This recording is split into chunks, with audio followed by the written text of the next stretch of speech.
mother city of the up-and-coming Commonwealth of Australia, and founded by Captain Phillip, a British naval officer, in 1788. Today, Sydney is a thriving modern metropolis of 1.5 million white inhabitants, and is the terminal point of the great Pacific Skyway between the Antipodes and the North American continent. The Pacific is a mighty broad ocean. 20 years ago, Charles Kingsford Smith with CTP Elm and the Americans Warner and Lyon flew the Pacific for the first time from San Francisco to Brisbane in the old Southern Cross. Today, 2 airlines span the Pacific, and every day not less than 4 giant planes are in the air between North America and Australia and New Zealand. We're going to fly that route. But the plane we're going to fly is no old bus. It's a modern Skymaster, able to carry 36 passengers and a crew of 9 on its 8,500-mile flight across the Pacific. The 3 motors of the Southern Cross developed a total of only 600 horsepower. Our 4 developed 2,500 each. A warning beacon flashes into the night above the control room at Kingsford Smith Airport, Sydney, and Australia lies behind, Vancouver ahead. It's 1,980 miles to the Fiji island. We're gliding in languid comfort over clouds silvered by the moon. The Skymaster carries quite a crew, and this is so passengers may know them by name.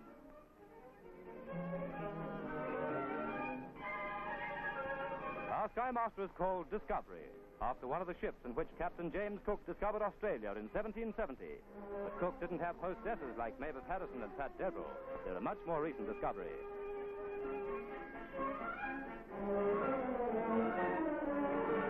Dawn, and we're approaching our first stop, the island of Viti Levu, Great Fiji. There are 300 islands in the group, but we're making for the main one, coming into land on Nandi Airport.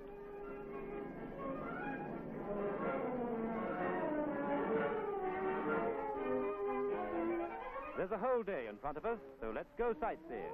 And first in range are picturesque Fijian native policemen. N-A-D-I is pronounced Nandi in the Fijian language. Fijians are Melanesians, and a fuzzy hairdo is considered a mark of rare beauty. Tropical fruits thrive in Fiji's rich volcanic soil, and the crew thrive on tropical fruit. Mavis and Pat stock up with green bananas, which will ripen further along the Trans-Pacific route. Fiji produces a big annual crop of cane sugar, and much of the labor on the fields is provided by Hindus. And that's the closest those kids ever get to a candy bar.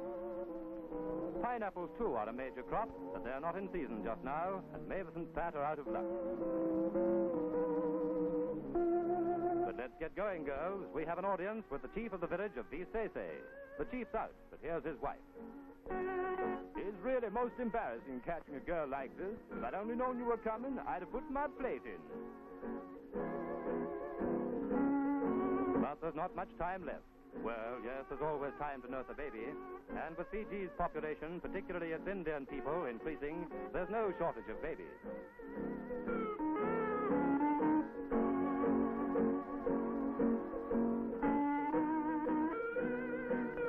Fijians who were headhunters within living memory are today happy, contented, and good-natured.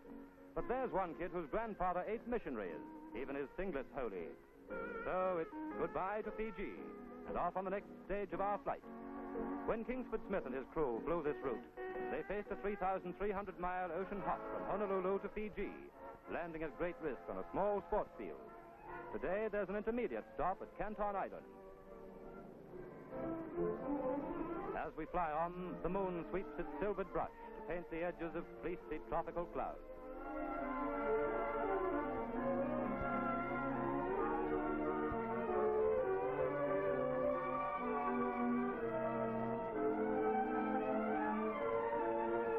Hawaii below, Waikiki Beach, Honolulu. Yes, there it is in reality as we come into land on the island of Oahu.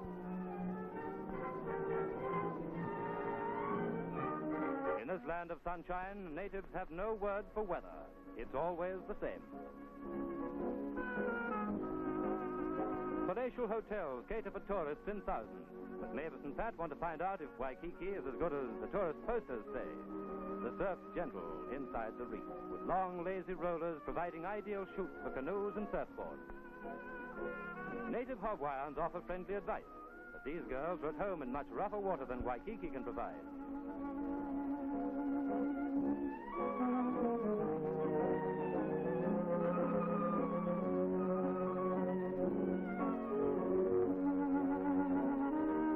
They've come 5,000 miles for this, and they're not going to miss a minute of it.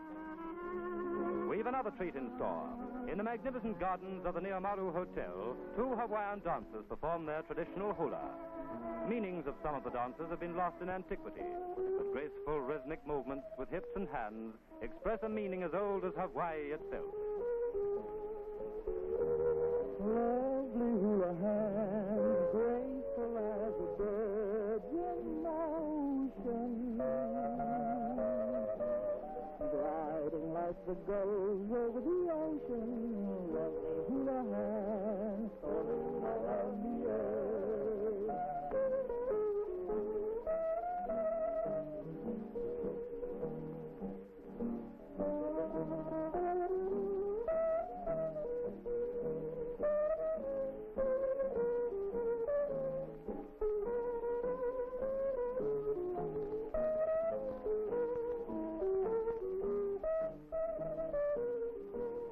But it's aloha Honolulu, as in the late afternoon we take off on the last stage of our trip. We've a new crew, and new hostesses adjust the slumber seats. With girls like this to smooth the pillows, it's no wonder 15,000 people cross the Pacific each year by air. And so to sleep, to dream of hula girls, or the hostess. And in the morning, America. That's San Francisco ahead, Eastern Gateway to the United States. The famous Golden Gate Bridge is under clouds, but we see the Treasure Island Bridge as the plane circles into land. Yes, it's quite a bridge, and that's only half of it.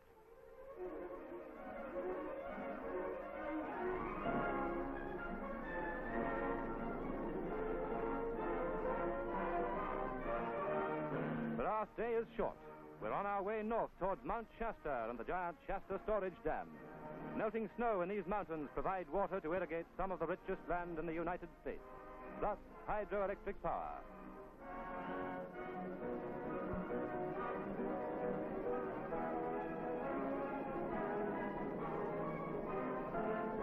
Sydney to Vancouver by air.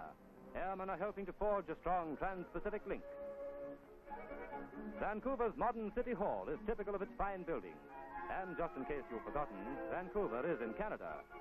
Streets are wide and modern, for Vancouver's the 4th largest city in Canada and its chief seaport.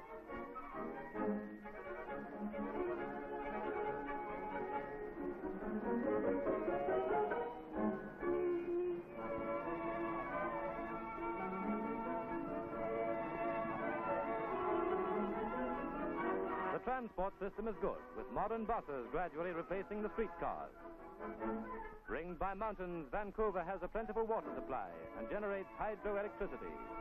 Vancouver's British, but the American influence is there just the same.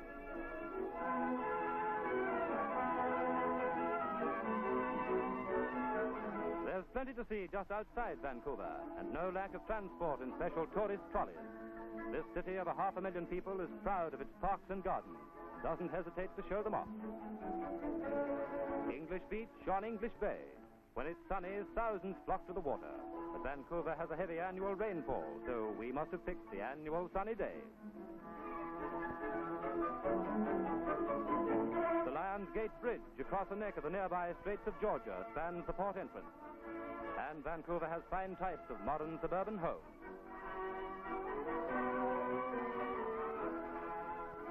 An Indian totem pole carved no doubt centuries ago impresses the colorful history of Canada. Vancouver is a beautiful climax to an intensely interesting journey. 8,500 miles in 42 hours flying time. Kingsford Smith took 82 from San Francisco. Today, across the trail he blazed, planes carry thousands in safety and comfort. That's the only reward Smith would want. The Pacific, conquered by air.